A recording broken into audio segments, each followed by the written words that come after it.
Hello friends, welcome to Kongu Nila Soru. இன்றைக்கி பார்க்க போகிறது ஒரு மெனு தாங்க. Lunch menu. நம்மளோட ட்ரெடிஷ்னலான காய்கறிகளை வச்சு அதை எந்தெந்த வகையில் எப்படி செஞ்சு நம்ம சாப்பிட்டுக்கலாம் அப்படிங்கிறத அப்படியே ஒரு மெனுவாக ரெடி பண்ணி கொண்டு வந்திருக்கேன். ஸ்கிப் பண்ணாமல் பாருங்கள். நம்ம காய்கறிகளை நம்ம அவாய்ட் பண்ணாமல் என்னென்ன சத்துக்கள் இருக்குது அப்படிங்கிறத நம்ம நினைவூட்டுற வகையில் ரெடி பண்ணியிருக்கேன்.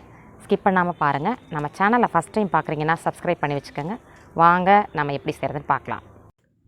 அரைச்சி விட்ட சாம்பார் செய்கிறதுக்கு ஒரு பொடி பண்ணிக்கணுங்க. ட்ரையாக வெந்தயம் ஒரு 10 கிராம், சீரகம் ஒரு 10 கிராம், ஒரு 10 மிளகு இருந்தால் போதும். ஒரு 4 பேருக்கு தேவையான அளவு இருக்குங்க. கடலைப்பருப்பு 1 டீஸ்பூன் அளவு. இது நல்லா வாசம் வர வரைக்கும் ட்ரையாக ரோஸ்ட் பண்ணிவிட்டு அப்படியே மிக்ஸி ஜாரில் ட்ரான்ஸ்ஃபர் பண்ணிக்கிறோம். 1 ஸ்பூன் அளவுக்கு எண்ணெய் ஊற்றிட்டு தேங்காய் இது மட்டும் போதுங்க. நல்லா பொரிஞ்சு வர வரைக்கும் நல்லா செவந்து, இந்த சாம்பாருக்கு ஃப்ளேவரே இந்த தேங்காய் தாங்க. நல்லா இதை பண்ணி சேர்த்து அப்படியே பவுட்ரு பண்ணி வச்சுக்கிறோம். இப்போது மண் சட்டி எடுத்து வச்சுட்டு எண்ணெய் ஊற்றிட்டு கடுகு, வெந்தயம், சீரகம் தாளித்து விட்டுட்டு கருவேப்பிலை ஒரு 50 கிராம் சின்ன வெங்காயம் போட்டு நல்லா பொரிஞ்சு வர வரைக்கும் நல்லா வதக்கி விட்டுக்கலாம். கட்டி பெருங்காயம் கொஞ்சம் போட்டுக்கலாம். ஒரு 10 நிமிஷத்துக்குள்ளே இந்த சாம்பார் ரெடி ஆகிற அளவுக்கு நான் சொல்லித்தரேங்க. ஒரு பிஞ்ச் அளவு மஞ்சத்தூள். இதில் வதக்கிறதுலையே பாதி வெந்து வந்துடும் உங்களுக்கு வெங்காயம். ஒரு 1/4 கிலோ பெரிய பெரிய துண்டாக கத்திரிக்காய் போடணும். கத்திரிக்காயெலாம் சீக்கிரம் வெந்துடும். இந்த காய் போடுறது பெரிய பெரிய துண்டாக போட்டால் சத்துக்கள் அழியாமல் இருக்கும். மாங்காய் நல்ல பெரிய பெரிய துண்டாக 4 பீஸ் போட்டுக்கிறோம். இந்த சாம்பாருக்கு மாங்காய் போடுறதுனால புளி தேவையில்லைங்க. 2 பிரட்டி விட்டுட்டு மிளகாத்தூள், மல்லித்தூள் சேர்ந்த மாதிரி ஒரு 3 டீஸ்பூன் போடுறேன் நான். 2 பிரட்டு அப்படியே போயிட்டு பிரட்டி செட் ஆகிற வரைக்கும் வச்சுட்டு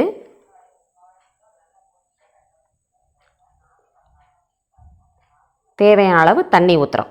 இந்த காய்க்கு மேலே கொஞ்சம் வந்துருச்சுன்னா வேகிறப்ப கரெக்டான திட்டமாக இருக்கும்.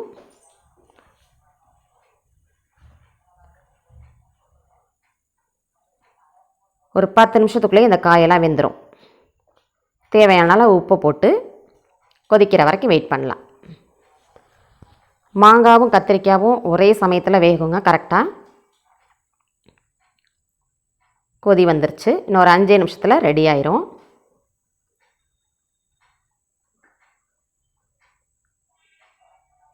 கொதி வந்துருச்சு நல்லா.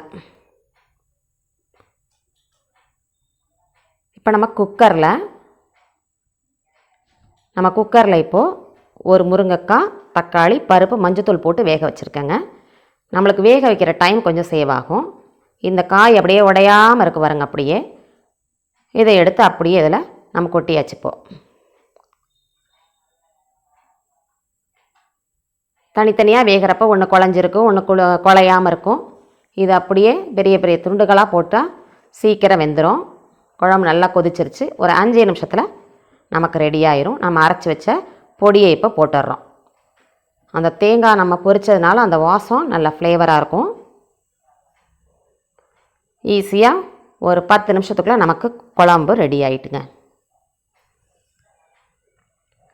நம்மளுடைய கிராமத்து ஸ்டைல் மாங்காய், முருங்கைக்காய், கத்திரிக்காய் போட்ட வாசனையாக உள்ள சாம்பார் ரெடி ஆகிட்டுங்க.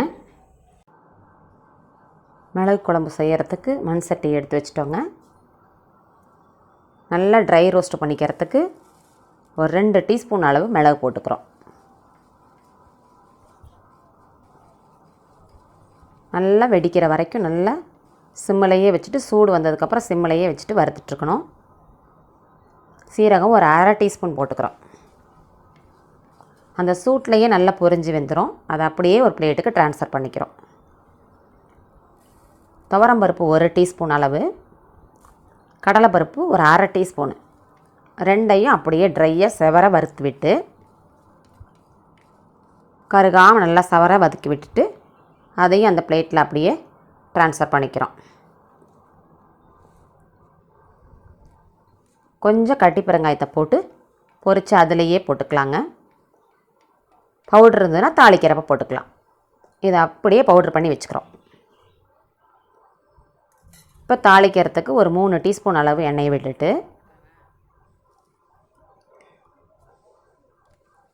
கடுகு ஒரு அரை டீஸ்பூன் அளவு, வெந்தயம் 1 டீஸ்பூன் அளவுக்கு, கருகாமல் செவந்து வந்தோடனே ஒரு 50 கிராம் சின்ன வெங்காயத்தை முழுசாக அப்படியே உரிச்சதை போட்டுக்கிறோம். அந்த குழம்புல இந்த வெங்காயம் முழுசாக தெரியுங்க. ஒரு அரை டீஸ்பூன் அளவுக்கு மஞ்சத்தூள் போட்டுக்கிறோம். மிளகாத்தூள் 1 டீஸ்பூன் அளவு போட்டிருக்கேங்க. மிளகு போடுறதுனால கம்மியாக போட்டிருக்கேன். உங்களுக்கு காரத்துக்கு தகுந்த மாதிரி போட்டுக்கோங்க. மல்லித்தூள் ஒரு 3 டீஸ்பூன் அளவு போட்டிருக்கேன். இந்த எண்ணெயிலேயே அப்படியே பொரிஞ்சு பச்சை வாசம் போயிடும். ஒரு சின்ன லெமன் சைஸு புளியை கரைச்சி கெட்டியாக கரைச்சி வச்சுருக்கதை விடுறோம். குழம்பு எவ்வளோ தேவையோ அந்த அளவு பார்த்துக்கங்க. கொதிக்கிற வரைக்கும் வெயிட் பண்ணலாங்க. தேவையான அளவு உப்பையும் போட்டுக்கிறோம். குழம்போட திக்னஸ்ஸு எப்படி இருக்குன்னு பார்த்துட்டு கொதி வர வரைக்கும் வெயிட் பண்ணலாம். கொதி வந்துருச்சுங்க. ஒரு 5 நிமிஷம் வரைக்கும் இந்த பச்சை வாசம் போகிற வரைக்கும் கொதிக்க விடலாம். ஒரு 5 நிமிஷத்துக்கு மேலேயே ஆயிடுச்சுங்க. எண்ணெய் எல்லாம் அப்படியே ஓரத்தில் பிரிஞ்சு வந்திருக்கு பாருங்கள். இந்த பவுடரை இப்போ போட்டுக்கிறோம். தேங்காய் அரைச்சி ஊற்றுற மாதிரி இருந்துச்சுன்னா இந்த பவுட்ரு தேவையில்லை. தேங்காயிலேயே மிளகு சீரகம் மட்டும் அரைச்சி ஊற்றினா போதும். இது தேங்காய் அரைச்சி ஊற்றாமல் இது நல்ல ஃப்ளேவராக இருக்கும். இந்த மிளகு குழம்பு உடனே சாப்பிட்ற மாதிரி இருந்ததுன்னா தேங்காய் மிளகு குழம்பு ரெடி ஆகிட்டுங்க. நல்லெண்ணெய் 1 ஸ்பூன் விட்டுக்கலாம். இஞ்சி ரசம் செய்கிறதுக்கு ஒரு பவுலில் கொஞ்சம் தண்ணி ஊற்றிக்கிறோம். 100 கிராம் தக்காளியை கட் பண்ணி போட்டுக்கிறோம். ஒரு துண்டு புளியை போட்டு கொதிக்கிற வரைக்கும் வெயிட் பண்ணலாங்க. இப்போ இதுக்கு இடையிலையே ஒரு 20 கிராம் இஞ்சி, ஒரு பச்சை மிளகாய், ஒரு காஞ்ச மிளகாய் காரத்துக்கு தகுந்த மாதிரி போட்டுக்கோங்க. பூண்டு ஒரு 2-3 பல் போட்டால் போதும். ஒரு கொத்து கருவேப்பிலை. இஞ்சி ஃப்ளேவர் தூக்கலாக இருக்கணும். ஒரு 10 மிளகு போட்டால் போதும். சீரகம் ஒரு அரை டீஸ்பூன் போட்டுக்கிறேன். இதை அப்படியே குறைன்னு ஒன்றும் பாதியமாக தட்டி வச்சிடணும் மிக்சியில். இப்போ ஆறுற வரைக்கும் வெயிட் பண்ணலாங்க. ஆறுனதுக்கப்புறம் கொஞ்சம் மஞ்சத்தூள், கருவேப்பிலை, கொத்தமல்லி, தேவையான அளவு உப்பு. இப்போ நம்ம அந்த குறைன்னு பவுடர் இருக்குது பாருங்க, அது கொஞ்சம் போட்டுக்கிறோம். நல்லா கையை விட்டு நல்லா கரைச்சிட்டு பருப்பு இருந்தால் போட்டுக்கலாம், இல்லைன்னா விட்டுடலாம். தேவையான அளவு தண்ணி எல்லாம் பார்த்து திட்டமாக வச்சுக்கிறோம். இப்போ தாளிப்பு தாங்க.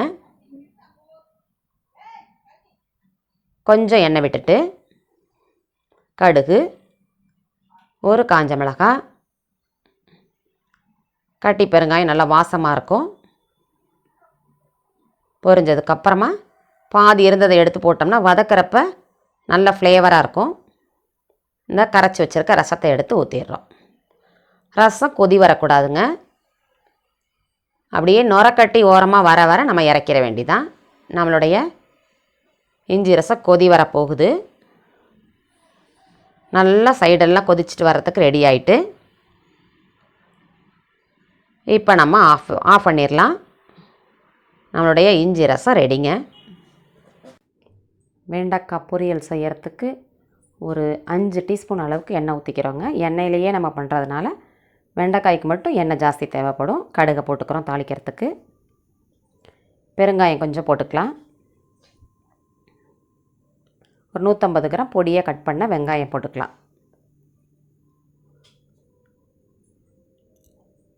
நல்லா செவந்து வர வரைக்கும், நல்லா கிளாஸ் ஆட்டம் வர வரைக்கும் நல்லா வதக்கி விட்டுக்கலாம். ஒரு பிஞ்ச் மஞ்சத்தூள் போட்டு நல்லா கலந்து விட்டுக்கலாங்க.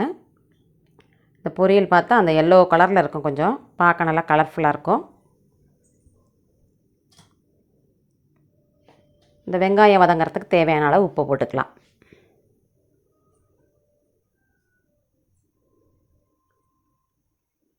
நல்லா வதக்கி விட்டுட்டு நல்லா பொரிஞ்சு வந்துட்டுருக்குது. மிளகாத்தூள் 1 டீஸ்பூன் அளவுக்கு போட்டுக்கலாம். ஒரு 300 கிராம் அளவுக்கு வெண்டைக்காய் பொடியாக கட் பண்ணி வச்சுருக்கதை போட்டுக்கிறோம்.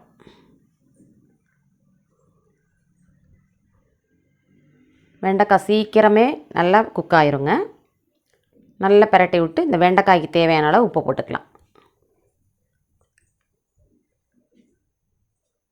எல்லாத்தையும் அப்படியே நல்லா கலந்து பிரட்டி விட்டுட்டு ஒரு 2 நிமிஷம் அப்படியே வேக வைக்கணும் ஆவியில்.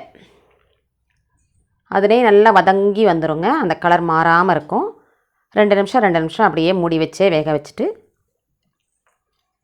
அதுக்கப்புறம் ஓப்பனில் 2 நிமிஷம், ஒரு 10 நிமிஷம் சிம்மிலையே வச்சாலே சீக்கிரம் வெந்துடும். இப்போ ஒரு 1/4 கப்பு அளவுக்கு தேங்காய் துருவல் போட்டு லாஸ்ட்டாக அப்படியே கிளறிட்டோம்னா ஹெல்த்தியான வெண்டைக்காய் பொரியல் நல்ல வெங்காயம் தேங்காய் ஃப்ளேவரோடு சூப்பராக இருக்குங்க. நம்மளுடைய வெண்டைக்காய் பொரியல் ரெடி. மாங்காய் பச்சடி செய்கிறதுக்கு ஒரு முழு மாங்காயை தோலெல்லாம் செத்திட்டு பெரிய பெரிய துண்டாக அப்படி செத்தின மாதிரி மெலிசான பீஸாக போட்டு வச்சுக்கிறோம். தேவையான அளவு மஞ்சத்தூள், ஒரு பிஞ்ச் உப்பு, சர்க்கரை போகிறனால உப்பு கம்மியாகவே போட்டுக்கலாம். அந்த மாங்காய் முங்குற அளவு தண்ணியை விட்டால் போதும். அதிலேயே வெந்து வந்துடும், சீக்கிரமாக வெந்துடும். கொதிக்கிற வரைக்கும் ஃபுல்லையே வச்சிடலாம். அப்புறம் சிம்மில் வச்சுட்டு தேவையான அளவு மிளகாத்தூள் போட்டுக்கிறோம். அந்த பெரிய பெரிய துண்டாக இருக்கிறத அப்படியே மசிச்சு விட்டுறணும்.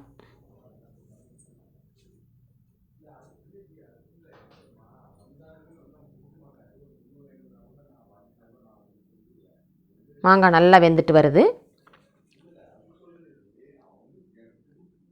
சித்திரை 1 அன்னைக்கு இந்த மாதிரி செய்வாங்க. மாங்காவை நல்லா மசிச்சு விட்டுறோம். சர்க்கரை மாங்காயோட புளிப்புக்கு தகுந்த மாதிரி போட்டுக்கலாம்.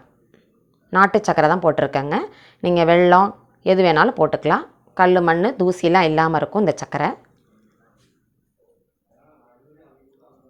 நல்லா மசிச்சு விட்டு இந்த பக்கம் ஒரு தாளிப்பு தாங்க. கொஞ்சம் எண்ணெயை விட்டுட்டு கடுகு, காஞ்ச மிளகாய், கருவேப்பிலை இதை அப்படியே தாளித்து அதில் கொட்டிடுறோம்.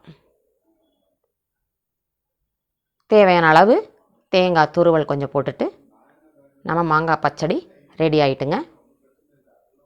அப்பளம் கூட்டு செய்கிறதுக்கு 100 கிராம் கடலைப்பருப்பை 1 ஹவராக ஊற வச்சுருக்கேங்க. குக்கரில் போட்டுக்கிறோம். ஒரு 100 கிராம் பழுத்த தக்காளியாக போட்டுக்கிறோம். ஒரு பிஞ்ச் அளவு மஞ்சத்தூள் போட்டுக்கிறோம். பெருங்காயம் நிறையவே போட்டுக்கலாங்க. தேவையான அளவு உப்பு போட்டுக்கிறோம்.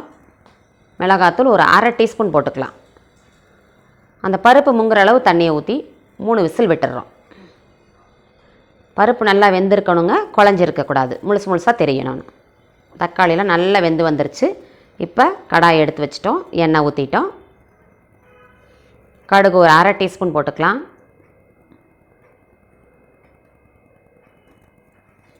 சீரகம் ஒரு பிஞ்ச் அளவு போட்டுக்கோங்க. ஒரு 50 கிராம் பூண்டு 1 பாதியமாக தட்டி வச்சுருக்கேன். இந்த அப்பள கூட்டுக்கு ஃப்ளேவரே இந்த பூண்டு தாங்க. நல்லா செவந்து வர வரைக்கும் நல்லா வறுத்து விட்டுக்கலாம். பச்சை மிளகாய் 2 போட்டுக்கலாம். இது ஒரு ட்ரெடிஷ்னல் ரெசிப்பிங்க. ஒரு 100 கிராம் பெரிய வெங்காயம் பொடியாக கட் பண்ணதை போட்டுக்கிறோம். நல்லா வதக்கி விட்டுறணும், கிளாஸ் ஆட்டம் வர வரைக்கும். கொஞ்சம் உப்பு போட்டால் சீக்கிரம் வதங்கிடும்.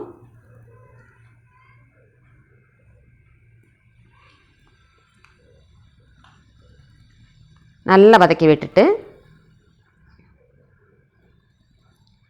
இப்போ வேக வச்ச பருப்பு எடுத்து போட்டுக்கிறோம். பருப்பு நல்லா முழுசாக இருக்கும். அந்த அப்பளத்தோடு இந்த பருப்பை சாப்பிட்றப்ப நல்ல டேஸ்ட்டாக இருக்கும். அடுத்த வீடியோவில் அப்பள குழம்பு போடுறாங்க, அதுவும் ட்ரெடிஷ்னல் ரெசிபி தான். இப்போ பொரித்து வச்சுருந்த அப்பளத்தை அப்படியே உடச்சி அதில் சேர்த்துக்கிறோம். கூட்டுனா கடலைப்பருப்பு போடணும், குழம்புனா வேறு டைப்பில் இருக்குங்க.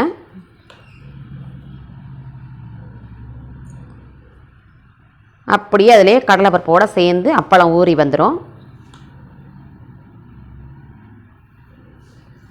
ஒரு 10 நிமிஷத்துக்குள்ளே இந்த கூட்டு நம்ம ரெடி பண்ணிக்கலாம். நம்மளுடைய அப்பள கூட்டு ரெடி ஆயிடுச்சுங்க. நம்ம பருப்பு தொகையில் செய்கிறதுக்கு ஒரு 100 கிராம் பருப்பு துவரம் பருப்பு போட்டுக்கிறோங்க. இது ரச சாதத்துக்கு ரொம்ப சூட்டாகும். பூண்டு 2 பல்லுலேருந்து 3 பல்லு தான் போடணும், அதுதான் சரியாக இருக்கும். காரம் 1 வரமிளகா போட்டிருக்கேன், நீங்கள் வேணும்னா கூட்டி குறைச்சி போட்டுக்கலாம். இதை நல்லா ட்ரை ரோஸ்ட் பண்ணிக்கணும். நல்ல வாசம் வந்து செவந்து வர்ற வரைக்கும் நம்ம வதக்கி விட வேண்டியது தான்.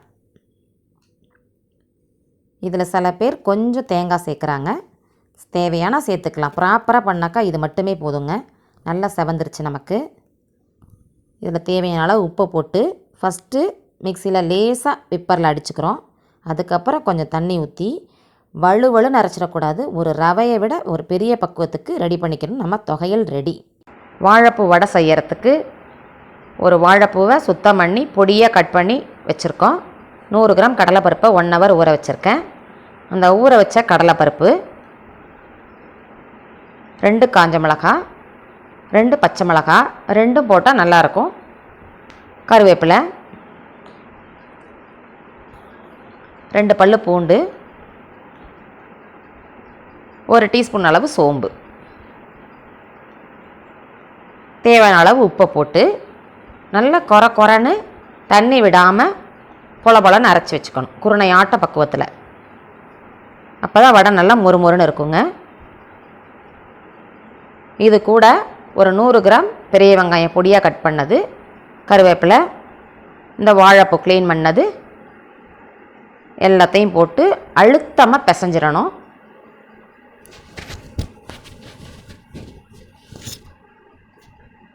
நல்ல அழுத்தமாக பிசைஞ்சாதான் வடை தட்டுறதுக்கு கரெக்டான பக்குவத்தில் இருக்கும். இப்போ எண்ணெயை ஊற்றிக்கலாம், தேவையான அளவு ஊற்றிக்கலாம், அதிகமாக ஊற்ற வேண்டியது இல்லைங்க. எண்ணெய் காஞ்சிருச்சு. இப்போ நம்ம உள்ளங்கையில் வச்சு அப்படியே தட்டி அப்படியே வடை மாதிரி போட வேண்டியதான்.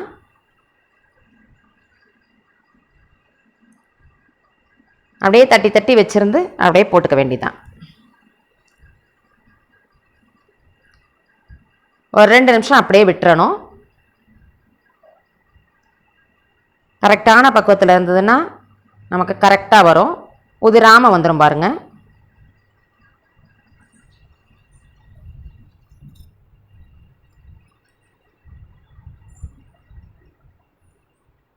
நல்ல சிம்மிலையே வச்சுட்டு மொறுன்னு வந்துடும்.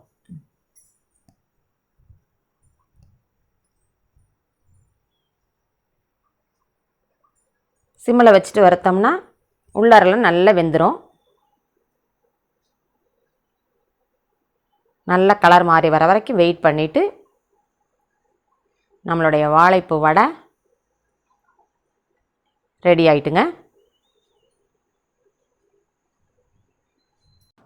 நம்மளோட மெனு ரெடி ஆகிட்டுங்க. நல்ல தலைவாழையை போட்டு அதில் சாதத்தை பரிமாறி நம்மளுடைய நாட்டு காய்கறிகள்லேயே நம்ம மெனுவாக ரெடி பண்ணி கொண்டு வந்திருக்குது. எனக்கு ரொம்ப சந்தோஷமாக இருக்குது. உங்களுடைய சப்போர்ட்டை கொடுங்க. என்னோடய வீடியோ பார்த்த அனைவருக்கும் ரொம்ப நன்றி. நெக்ஸ்ட் ஒரு வீடியோவில் பார்க்கலாங்க.